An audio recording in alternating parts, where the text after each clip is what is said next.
معزز سامعین گرامی قدر، گزشتہ دنوں میں ہمارے ویلنسیا میں ایک ایسا واقعہ پیش آیا کہ جس کی وجہ سے رسول اللہ صلی اللہ علیہ وسلم کی وہ حدیث یاد آ گئی جو امام بخاری نے نقل بھی کی اپنی دوسری کتاب کے اندر۔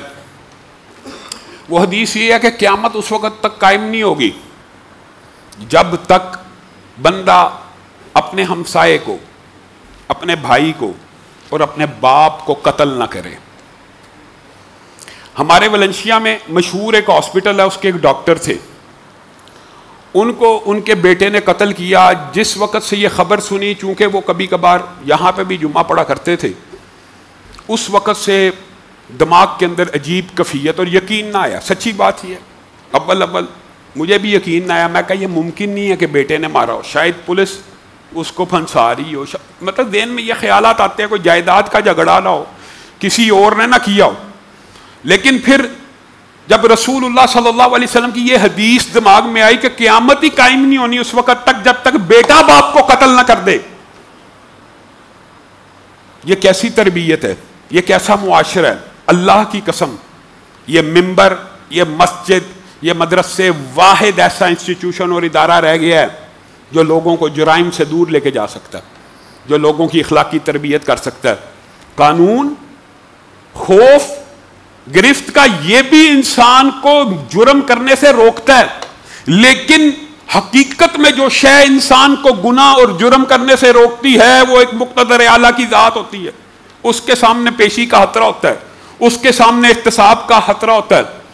اور جو بات پولیس نے کی ہے وہ تو نہایت افسوسناک ہے کہ ایک عورت کے پیچھے اپنے سگے باپ کو قتل کر دیا کہ اتنے پیسے دے، یہاں میں شادی کرنا چاہتا ہوں، انا للہ و انا الیہ راجعون۔ میں یہ سمجھتا ہوں یہ سارے کا سارا جو معاشرے میں صلہ رحمی کا فقدان ہے، حسد بغض عام ہے، شریکیں ہیں، اس کے پیچھے دو موٹیوز ہوتے ہیں، ایک مال، ایک عزت، اور تیسرا وہی زر، زمین اور زن۔ مشہور ایک جملہ ہمارے برے صغیر پاک و ہند میں عمومی طور پہ یہی ہوتا ہے۔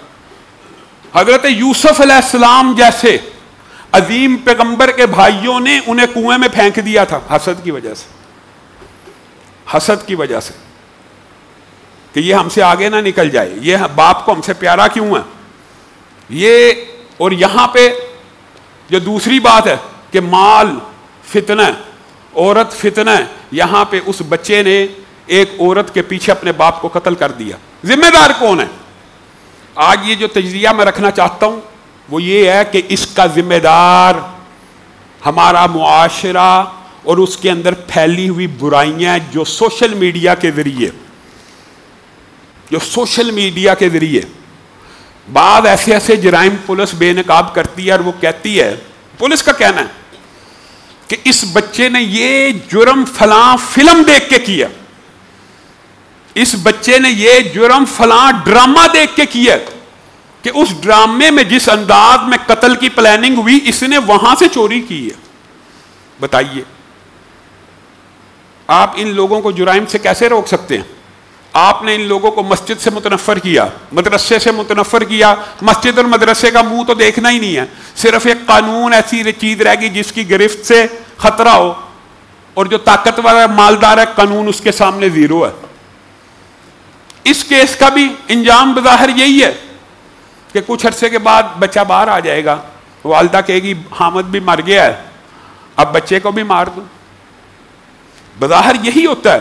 آپ ہر کیس، بڑے بڑے جو لارڈز ہیں، فیوڈل لارڈز، ان کے کیسوں کو دیکھ لیں، وہ شاہ رخ جتوئی کا کیس دیکھ لیں، کوئی بھی دیکھ لیں، ہم ان کا پرسو نہیں کرتے۔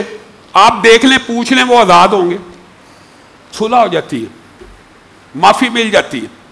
تو حقیقت میں اگر آپ چاہتے ہیں معاشرہ صحیح سمت پہ آئے تو مسجد، ممبر اور مدرسے کو عزت دیں اور ان کی بات کے اوپر غور و فکر کریں۔ کیوں آپ مسجد اور ممبر کے خلاف کیوں ہیں پتہ؟ اس کی وجہ یہ ہے کہ اس مسجد اور ممبر نے آپ کے ارد گرد گھیرا احتساب کا تنگ کیا ہوا ہے، اور وہ آپ کو ختم نبوت کے اوپر ڈاکہ نہیں ڈالنے دے رہا۔ سپریم کورٹ کے چیف جسٹس کا فیصلہ آیا، اس کی بارے میں آپ کے سامنے بابت بات کی کہ 2 شقیں ابھی بھی متنازع ہیں، اس نے پھر ڈنڈی مارنے کی کوشش کی ہے۔ اور مسجد اور مدرسے کے خلاف کیوں بولا جا رہا ہے؟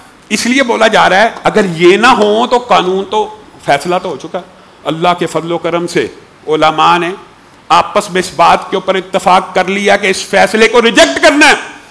مسجد اور مدرسہ ایک احتساب کا ادارہ ہے، جیسے آپ کو خود احتسابی سکھاتا ہے کہ آپ اپنا احتساب کریں کہ اللہ کے سامنے پیش ہونا ہے، اس طرح عملی طور پہ معاشرے میں اس کو یہ حق حاصل ہے کہ وہ عوام کو بتلائے کہ آپ نے خلاف قرآن خلاف سنت فیصلہ کر دیا، آپ کے فیصلے کو نہیں مانتے۔ اور اللہ کے فضل و کرم سے اس حوالے سے پورے ملک کے اندر آل پارٹیز کانفرنسز، ختم نبوت کانفرنسوں کا انعقاد ہو رہا ہے، اور انشاءاللہ یہ فیصلہ واپس ہوگا انشاءاللہ۔ دوسری بات یہ ہے کہ بہت سے ساتھیوں نے مجھے کہا علامہ صاحب ضرور اس حوالے سے آواز اٹھائیں، پہلے بھی اٹھاتے ہیں بجلی کے بلوں کے حوالے سے وغیرہ، اور اب یہ مسئلہ بنا ہے کہ پاکستان کی ایک پوری انڈسٹری ہے جو آئی ٹی سے ریلیٹڈ ہے، اس کا لاکھوں ڈالرز کا نقصان ہو رہا ہے۔ انٹرنیٹ کے اوپر فائر وال لگ رہی ہے، اس کی وجہ سے انٹرنیٹ کی سپیڈ سلو ہے، جس کی وجہ سے باہر سے جو ٹھیکے ہیں وغیرہ وہ نہیں مل رہے۔ آپ اس بارے میں بھی آواز اٹھائیں۔ تو میں حکومت سے اس بات کا مطالبہ کرتا ہوں کہ آپ نے جو کرنا ہے، فائر وال لگانی ہے، جو بھی کرنا ہے جلدی کیجیے۔